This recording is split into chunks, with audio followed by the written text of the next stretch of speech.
ఈరోజు first time వచ్చిన వాళ్ళు ఉంటే, ఎవరైనా ఈరోజే మొదటిసారి వచ్చిన వాళ్ళు ఉంటే ఒకసారి లేచి నిలబడండి. ఏం లేదు, మీకోసం ప్రార్థన చేస్తానికి.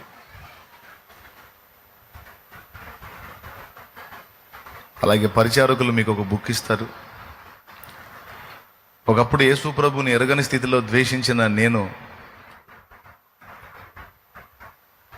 ఈరోజు యేసు ప్రభుని ఎందుకు విశ్వసించానో, ఎందుకు నమ్ముకున్నానో, ఎందుకు లోకానికి ప్రకటిస్తున్నానో అందును గూర్చినటువంటి ఆ సత్యం అందులో రాయటం జరిగింది. దాని పేరు సత్య దర్శనం.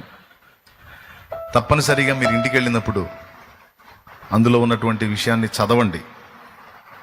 దాదాపు అందరూ చదువుకున్నోళ్ళే అని నేను అనుకుంటున్నాను.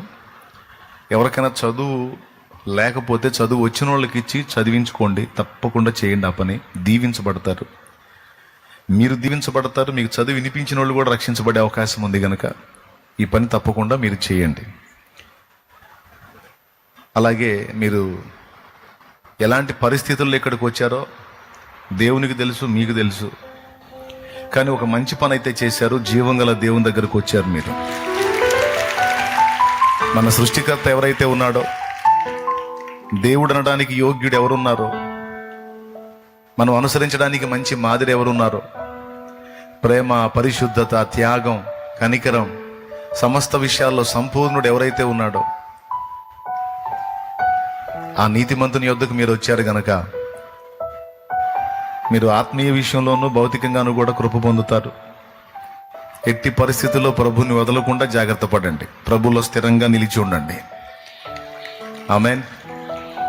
మీరు ఎదుర్కొంటున్న శారీరక, మానసిక సమస్యల పరిష్కారం కోసం దైవజనులు ప్రార్థిస్తారు. సంఘం మీ కోసం ప్రార్థన చేస్తుంది. మీరు అలాగే నిలబడి తలలు వంచి కళ్ళు మూయండి. ప్రభుని స్తుతిస్తూ అలాగే నిలిచి ప్రార్థనలో ఏకీభవించండి. సంఘమా, వారి కోసం ప్రార్థన చేయండి.